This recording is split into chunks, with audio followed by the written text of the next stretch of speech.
오늘 설교의 성경 본문 봉독하겠습니다. 시편 90편 1절부터 17절까지입니다. 거룩하신 하나님의 말씀입니다. 하나님의 사람 모세의 기도. 주여, 주는 대대에 우리의 거처가 되셨나이다. 산이 생기기 전, 땅과 세계도 주께서 조성하시기 전 곧 영원부터 영원까지 주는 하나님이시니이다. 주께서 사람을 티끌로 돌아가게 하시고 말씀하시기를 너희 인생들은 돌아가라 하셨사오니 주의 목전에는 천년이 지나간 어제 같으며 밤의 한순간 같을 뿐이미니이다.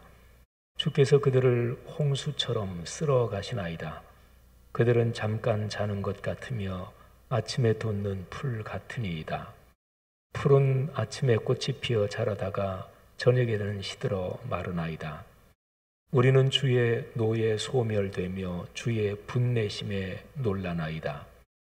주께서 우리의 죄악을 주의 앞에 놓으시며 우리의 은밀한 죄를 주의 얼굴 빛 가운데 두셨사오니 우리의 모든 날이 주의 분노 중에 지나가며 우리의 평생이 순식간에 다하였나이다. 우리의 연수가 70이요 강건하면 80이라도 그 연수의 자랑은 수고와 슬픔뿐이요 신속히 가니 우리가 날아가나이다. 누가 주의 노여움의 능력을 알며 누가 주의 진노의 두려움을 알리까? 우리에게 우리 날 계수함을 가르치사 지혜로운 마음을 얻게 하소서.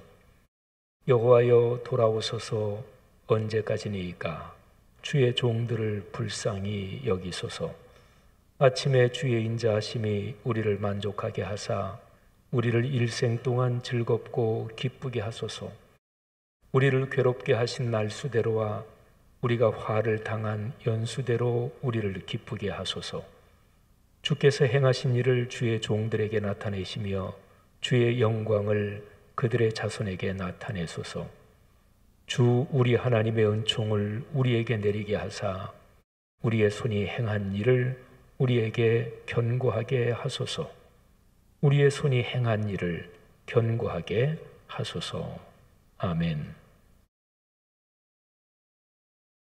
우리 교회는 지금 매일 아침 저녁으로 시편을 낭독하고 있습니다. 무더위는 조금은 꺾여서 지낼만 합니다. 입추도 지났고 또 말복도 지났죠.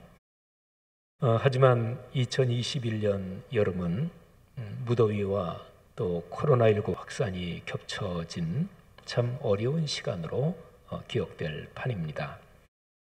그러나 8월 한 달 내내 시편을 낭송하면서 은혜를 받은 사람들은 나중에 2021년 여름을 큰 은혜를 체험한 시간으로 기억하게 될 것입니다.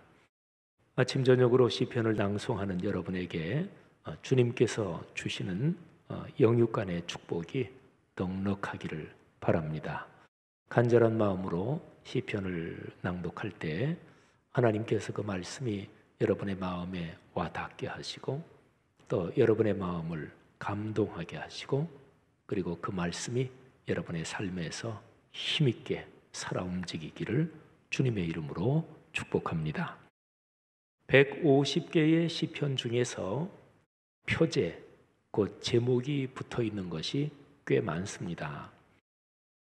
이 표제도 성경의 본문과 마찬가지로 전승돼 내려오는 내용입니다. 그러니까 표제도 성경 안에 있는 내용이라고 봐야 되는 거죠. 시편의 표제에는 몇 가지 정황이 담겨 있습니다. 우선 그 시와 관련된 사람들의 그 이름이 아주 많이 나오죠.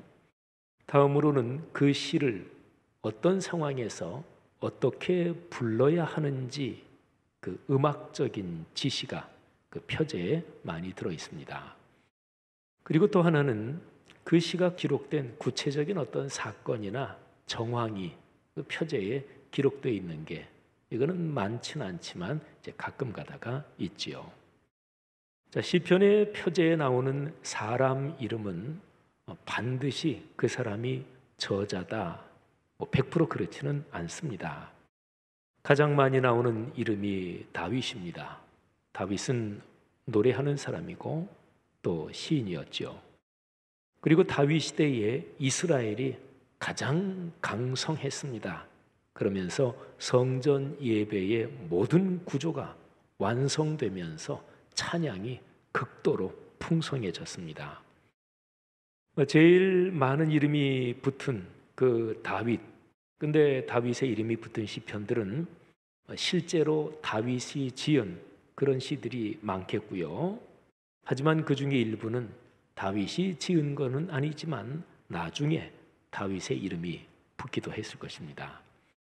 다윗 말고 그 다음에 많이 나오는 인물은 성전 사역을 담당했던 성전 문지기. 이 문지기는 오늘날에 무슨 또 키퍼나 이런 문지기 정도가 아니고 성전 사역에서 아주 중요한 직분 중에 하나였죠.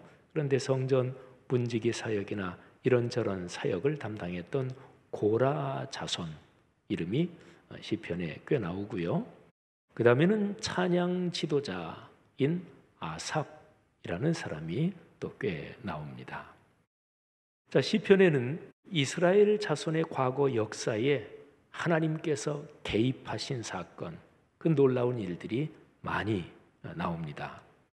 그런데 가만히 읽다 보면 모세에 관한 언급이 이상하게 적습니다. 이스라엘의 과거 역사적인 인물들 중에서 가장 위대한 세 손가락을 딱 꼽는다 그러면 그 중에 분명히 모세는 들어갑니다. 그런데도 이 150개의 시편 중에서 모세가 언급된 그런 내용이 그리 많지 않습니다. 150개의 시편 중에서 모세란 이름이 나오는 시편은 딱 5개밖에 되지 않아요. 그런데 아주 그 특징적인 시편이 하나 있습니다. 그러니까 시편 전체에서 표제의 제목에 모세의 이름이 들어간 시가 딱 한 개 있습니다. 이 시편 90편입니다.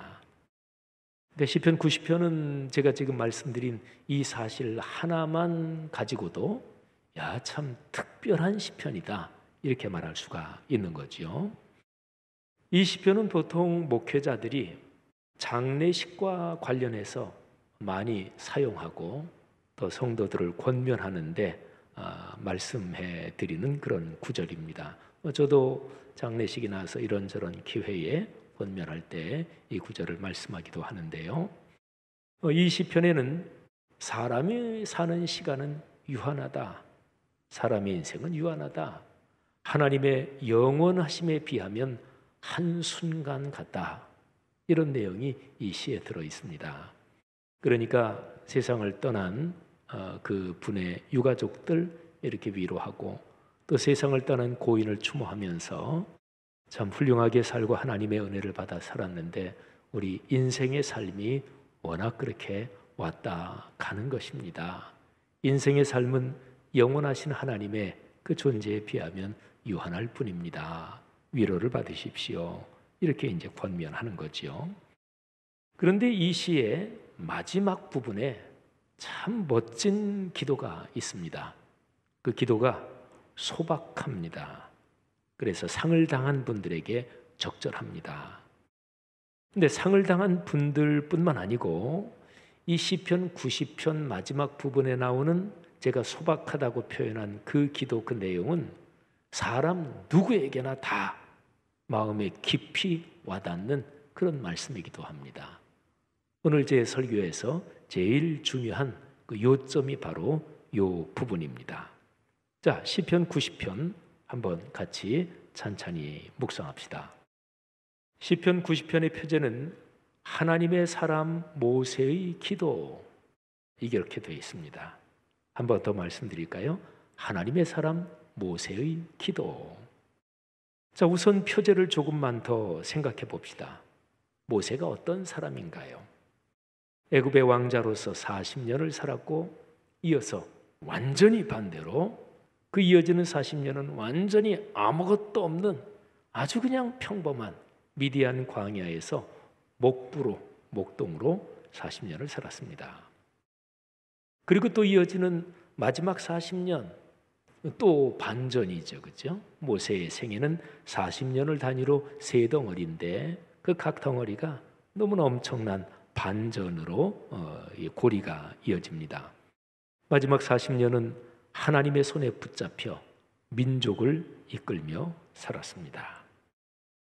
자, 모세 하면 여러분들이 가진 성경 지식을 조금만 떠올려 보면 성격이 불같기도 했고, 그리고 아주 깊은 인내를 훈련한 사람이고, 그리고 죽을 것 같은 상황을 많이 겪었습니다.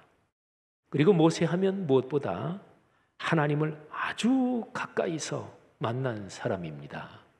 그리고 하나님이 말씀하시기를 모세 같은 사람이 없다.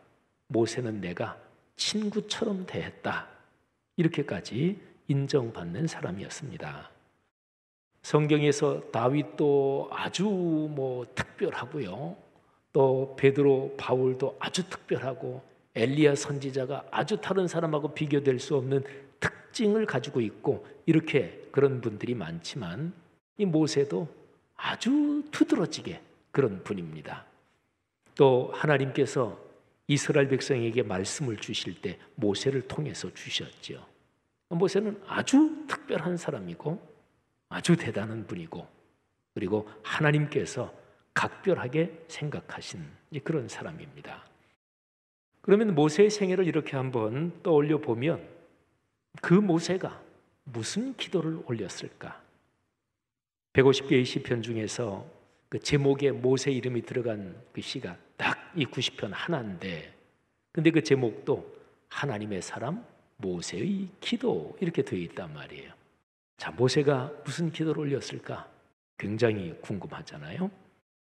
시편 90편은 세 부분으로 나눌 수 있습니다. 첫 번째는 1절부터 6절까지입니다.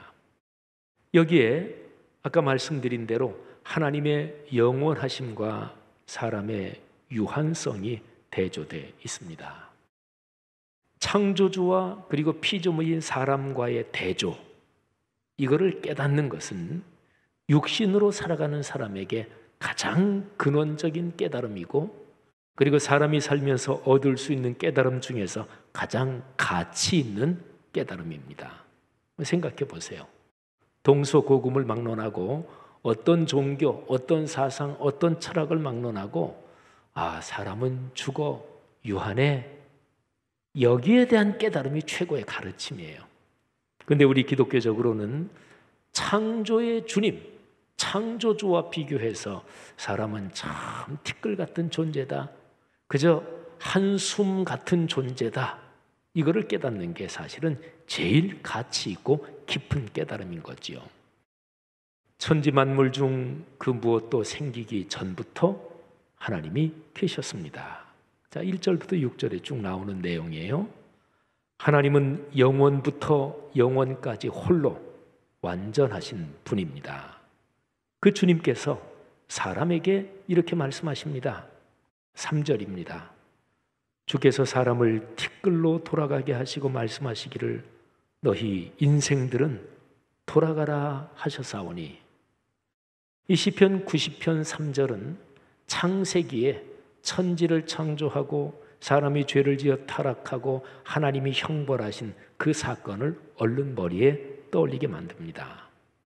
사람은 흙에서, 그러니까 티끌에서 창조됐습니다. 사람이 흙으로 만들어졌지만 하나님의 은혜로 영생의 존재로 만들어졌어요. 그런데 이 벅찬 감격이 죄 때문에 깨집니다. 사람이 그렇게 범죄해서 타락한 후에 하나님께서 이렇게 말씀하시죠. 형벌입니다. 창세기 3장 19절인데요. 너는 흙이니 흙으로 돌아갈 것이니라. 보통 기독교 전통 장례식에서 맨 마지막 이렇게 흙을 뿌릴 때 우리말로는 취토한다 그러죠. 그럴 때 이제 기독교 전통적으로 말씀하는 그런 성경 구절이 이거예요. 흙에서 왔으니 흙으로 돌아갈 것이니라 하지요. 시편 90편에서 모세는 말하자면 가장 근원적인 깨달음을 얻고 그 깨달음을 고백하고 있는 거예요. 이 첫 번째 부분에서. 주님이 보시기에는 천년이 지나간 어제 같고 밤의 한순간 같습니다. 주님께서 사람을 심판하시면 홍수가 쓸어가는 것처럼 그렇게 됩니다. 사람이 사는 것은 잠깐 자는 것 같습니다. 인생이 일장춘몽입니다. 아침에 돋았다가 저녁에 시들은, 또는 한창 자라며 그 기세와 자태를 뽐내다가 얼마 지나지 않아 시들고 마르는 풀이나 꽃 같은 것이 인생입니다. 자, 여기까지가 첫 번째 부분의 내용이에요. 1절부터 6절까지. 이제 두 번째 부분 7절부터 12절입니다.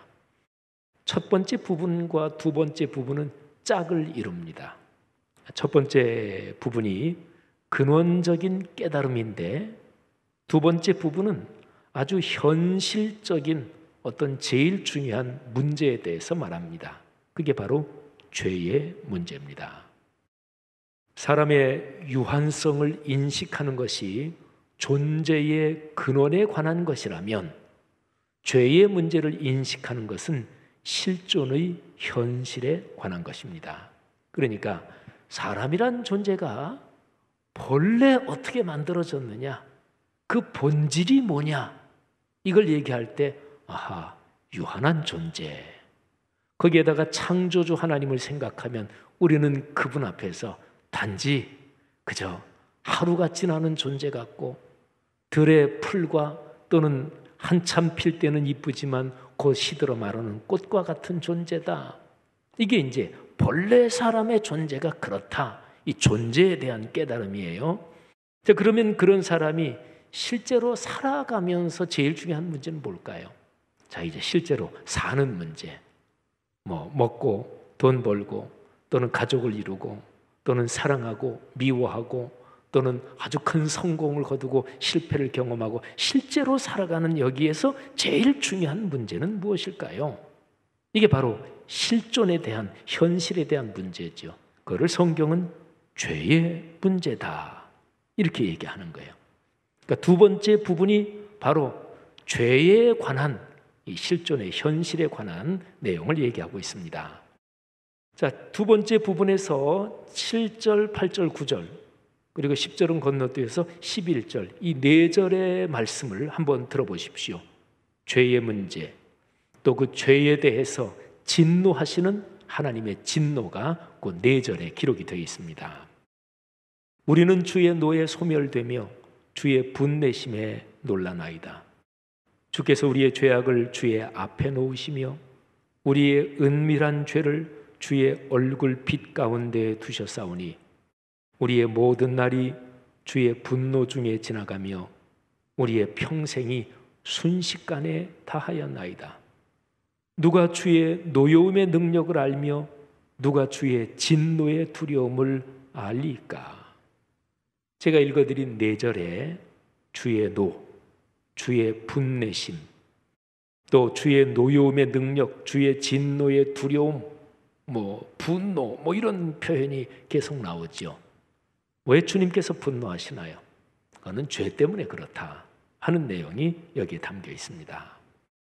어떤 죄도 하나님 앞에서 숨겨질 수 없습니다.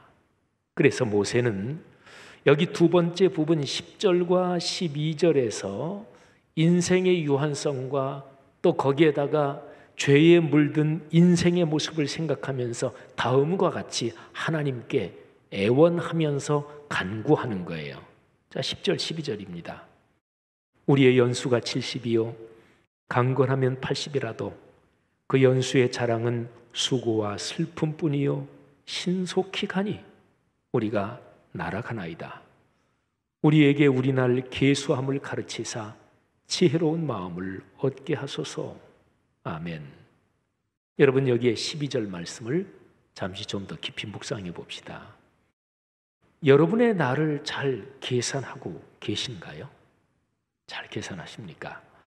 직장 생활하시는 분은 자기 인생의 나이가 이제 40이 넘었다, 40 중반이 넘는다.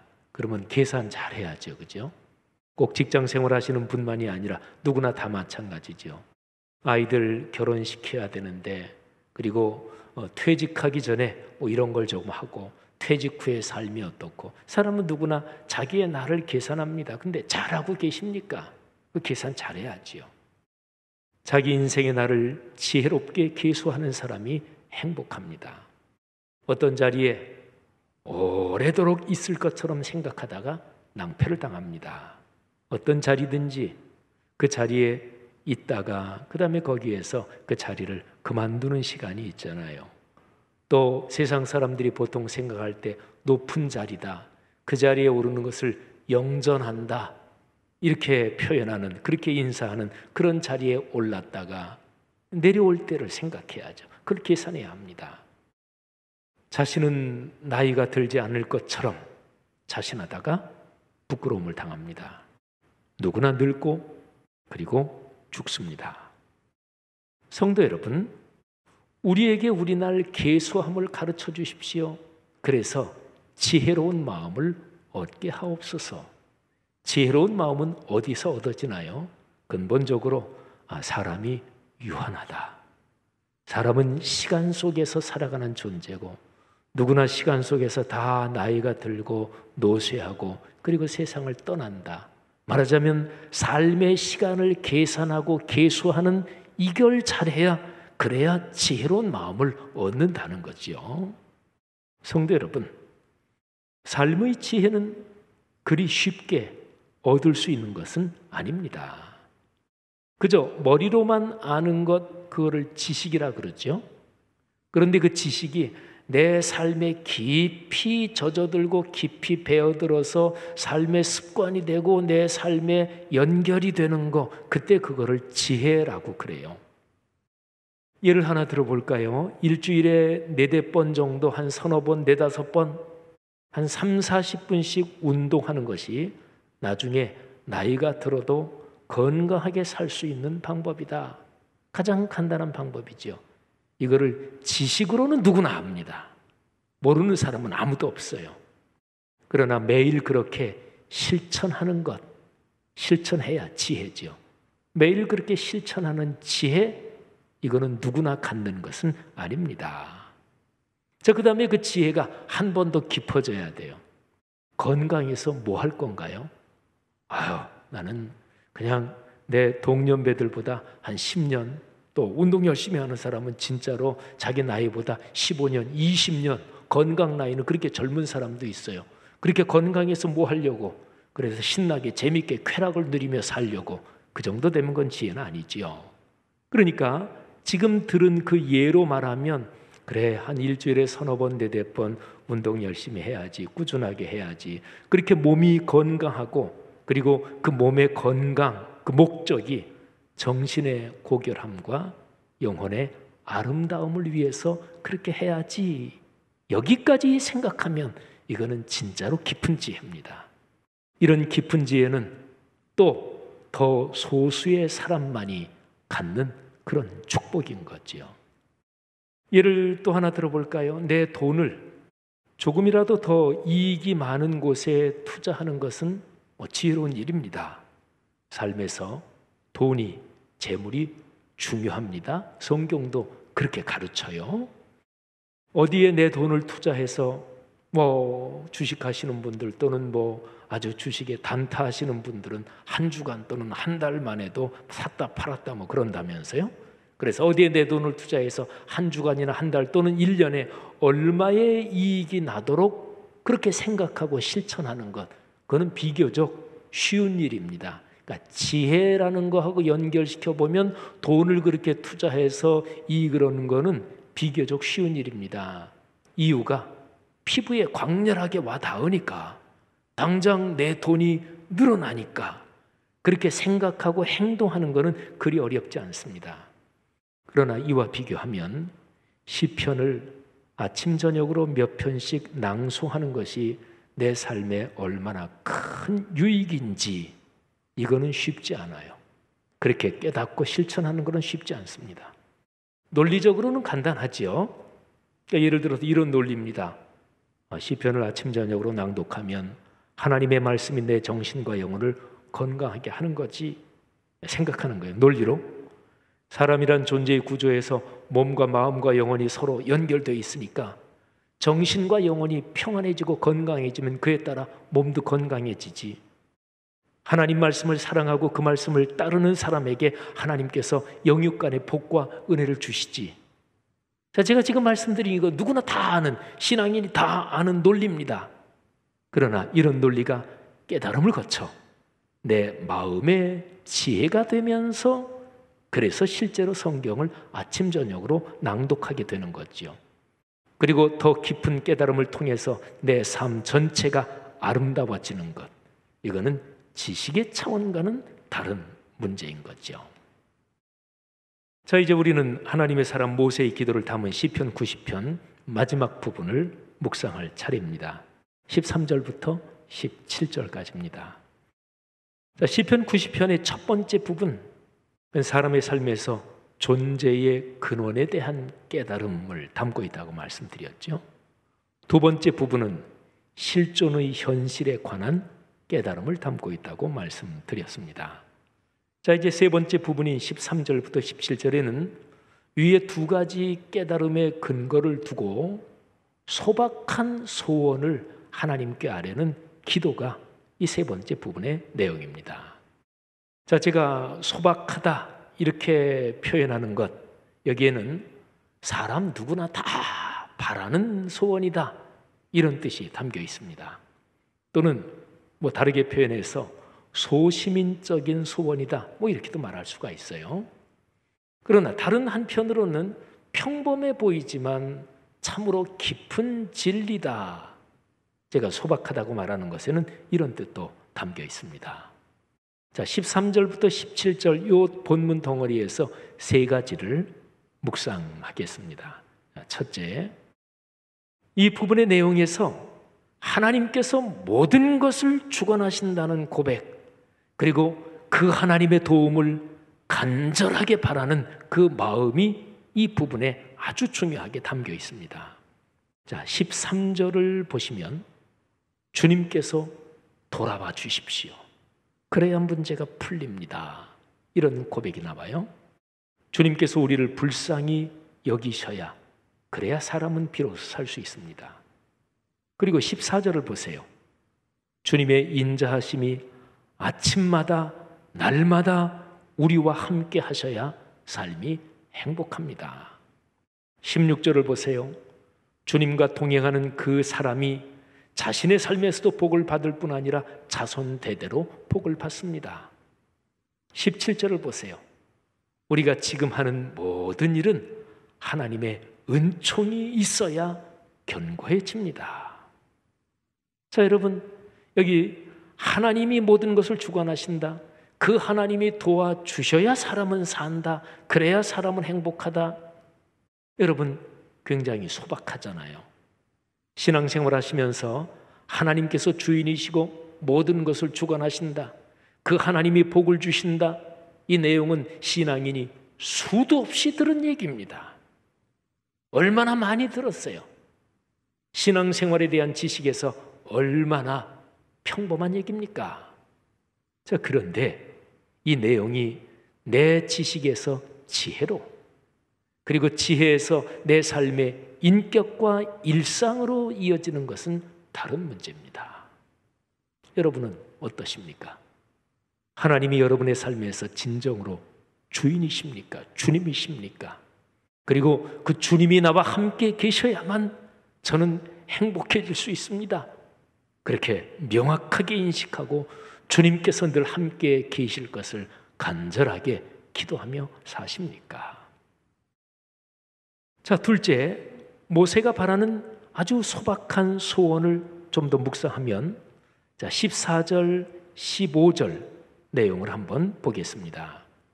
모세는 아침에 주의 인자하심으로 만족하게 하시고 평생 즐겁고 기쁘게 해달라고 기도합니다. 살면서 괴로움과 고통을 당한 기간만큼 기쁨을 달라고 기도합니다. 그러니까 쉽게 말하면, 오 주님, 사는 내내 평생 날마다 행복하게 살고 싶습니다. 내가 살면서 지금까지 살아오면서 당한 어려움이나 상처나 고통이나 이런 어려움을 좀 다 잊어버리고 살게 해주십시오.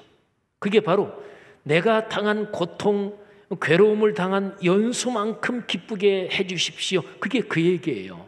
사람이 고통과 상처와 어려움을 잊어버리지 못하고 누구한테 당한 것을 계속 마음에 생각하고, 그래서 이게 스트레스가 되고, 그리고 심하면 뭐 스트레스, 외상후 장애 이런 것까지 되고, 이게 얼마나 힘들어요. 그거는 요즘만이 아니고 창세 이래 살았던 모든 사람이 그건 다 힘들었던 거예요. 인류 공통의 경험이죠. 그러니까 여기서 모세가 얘기하는 것은 아주 단순합니다. 하나님, 아침마다 날마다 행복하게 살게 해 주십시오. 그리고 제가 받은 상처, 어려움, 고통, 하나님 더 이상 그거 안고 살지 말고 다 잊어버리고 참 행복하게 살게 해 주십시오. 참 소박하잖아요. 간단하고 분명하잖아요. 누구나 바라는 소원입니다. 그렇습니다. 누구나 삶이 그렇게 되기를 바랍니다. 사랑하시는 여러분, 여러분의 삶이 그러시기를 주의 이름으로 축복합니다. 자, 셋째, 모세는 맨 마지막 절에서 참 귀한 말씀이죠. 우리의 손이 행한 일을 우리에게 견고하게 하소서, 이렇게 간구합니다. 시편 90편의 결론입니다. 근데 이 뜻이 무엇일까요? 이 손이 행한 일을 견고하게 해 주십시오. 어렸을 때 모래에서 두꺼비집 했던 기억 나십니까? 두꺼봐 헌집 줄게 새집 다오. 그러면서 이제 습기를 좀 머금은 모래를 왼손을 이렇게 놓고, 또 뭐 왼손잡이는 오른손을 하겠죠. 이렇게 손을 놓고 그 위에 모래를 이렇게 덮어 쌓으면서 이렇게 토닥토닥해서 습기가 있는 모래니까 잘하고서 손을 싹 빼지요. 그러면 이게 무너지지 않고 이렇게 두꺼비 짓던 그 모래놀이 아니겠어요? 여러분, 그렇게 열심히 두 손을 사용해서 했는데 그게 와르릉 무너지면 그 참 아주 마음이 좀 그렇잖아요. 이거를 삶의 전체로 연결해 보면 내 손이 행한 일, 이거는 내가 사업을 하든 직장 생활하든 아이를 기르든 공부를 하든 무슨 일을 하든지 간에 하나님이 살면서 내가 하는 일이 잘 되게 해 주십시오. 그런 뜻입니다. 그리스도인들이 많이 쓰는 표현을 말하자면 만사 형통입니다. 사랑하신 여러분, 사실 이렇게 보면 이런 소원은 그리스도인만의 소원이 아니잖아요. 세상에 어떤 종교를 갖고 있든지 종교를 가지고 있지 않든지 사람이면 누구나 가지고 있는 소원입니다. 하나님, 내가 하는 일이 잘 되게 해주십시오. 아유, 좀 잘 됐으면 좋겠다. 잘 살았으면 좋겠다. 그 얘기입니다. 그러니까 소박하지요. 사람 삶의 평범한 진리를 깨닫게 하는 내용입니다. 사랑하는 그리스도인들이요, 여러분의 삶의 시편 90편 세 번째 덩어리에 있는 13절부터 17절의 소원이 응답되기를 주님의 이름으로 축복합니다. 모세는 창세 이후 존재했던 모든 사람 중에서 아주 특별했습니다. 하나님께서 모세를 친구라고 부르셨습니다. 하나님과 가장 가까웠습니다. 민족의 위대한 지도자였습니다. 그런데 그런 인물이 하나님께 올린 기도의 결론 부분, 거기에 나오는 기도가 너무 소박하잖아요.